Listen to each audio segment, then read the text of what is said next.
السلام عليكم ورحمة الله وبركاته. ان شاء الله النهاردة الفيديو عن 5 افكار هتسهل عليكي جدا في التنظيف وهتريحك جدا. تابعي الفيديو لحد الاخر علشان تستفيدي بكل الافكار اللي فيه. الافكار النهاردة جديدة خالص ما شفتيهاش قبل كده. ولو عجبك الفيديو ما تنسيش تحطي لايك. واول فكرة معايا هي فكرة تعطير الحمام. بحط فيه كور من ورق الالومنيوم كده. عبارة عن ايه؟ بحط جواه صابون.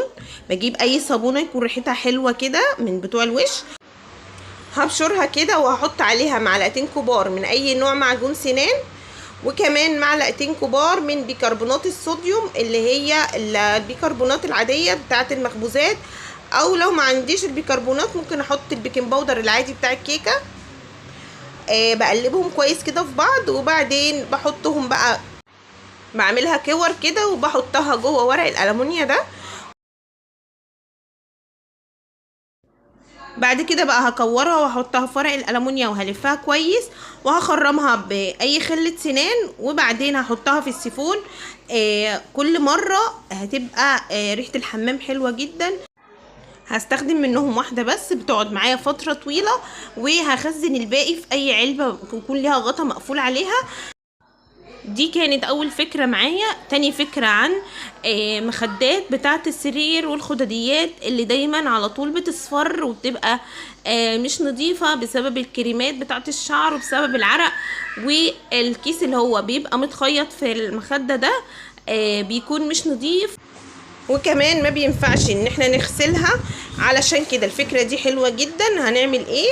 هنفك بقى الخياطة اللي من على جنب دي، وكمان الغرزتين اللي هما بيبقوا في النص ده، وهنجيب كيس نظيف بقى من كيس المخدات اللي عندي، هلبسهم من ناحية الفتحة اللي انا فتحتها دي، من ناحية الخياطة اللي انا فكتها لحد الاخر كده اكني بلبس كيس مخدة عادي. وبعدين هعمل ايه؟ هحط ايدي كده من جوه الكيس وهسحب الكيس اللي انا عايزة اغيره اللي هو مش نظيف ده، هسحبه كده بالراحة من غير ما القطن يتحرك خالص. بعد كده بقى هرجع اقفل تاني زي ما كانت. هنقفل من على جنب وهنعمل برضو غرزتين في النص كده بخيط يكون تقيل شويه علشان ما تفكش مني تاني. والكيس اللي انا خرجته ده ممكن استعمله تاني ان انا هغسله كويس وارجع اعمل برضو الفكره دي تاني. كل ما المخده بتاعتي تصفر او تبقى مش نظيفه بكررها كده من غير ما انجد المخده او اغسلها. الفكرة دي هتعجبك جدا برضو لو عملتيها وجربتيها، سهلة جدا جدا. دلوقتي دي كانت تاني فكرة معايا. وتالت فكرة هي ازاي اتخلص بقى من حاجة على طول بتزعجنا في الصيف بالذات، وهي الدبان والهاموش والناموس.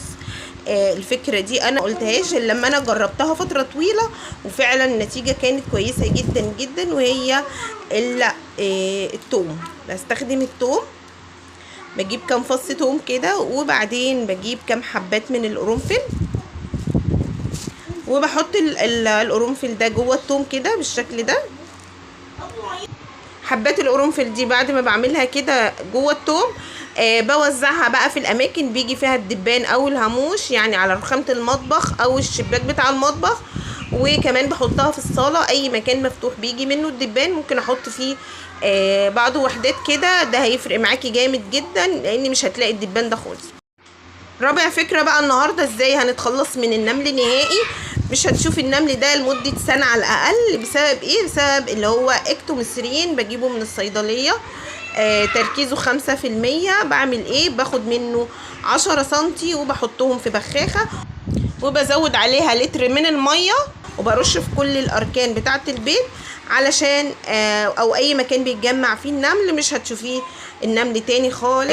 دي كانت رابع فكرة. خامس فكرة بقى اللي هي الطاسات عندي اللي هي محروقة، بيبقى بقالها كتير جدا عليها تراكم الدهون كده زي ما انتوا شايفينها. بعمل ايه؟ بسخنها جامد وبحرقها جامد على البوتاجاز وبقشرها بالسكينة. بعد كده لما بقشرها بالسكينة بعملها بورق الصنفرة ده. بجيبه منين؟ بجيبه من عند اللي هو بيبيع الدهانات. ورقة الصنفرة دي بقى هتلمعها لك وهتكون احسن من السلكة العادية وطريقتها اسهل.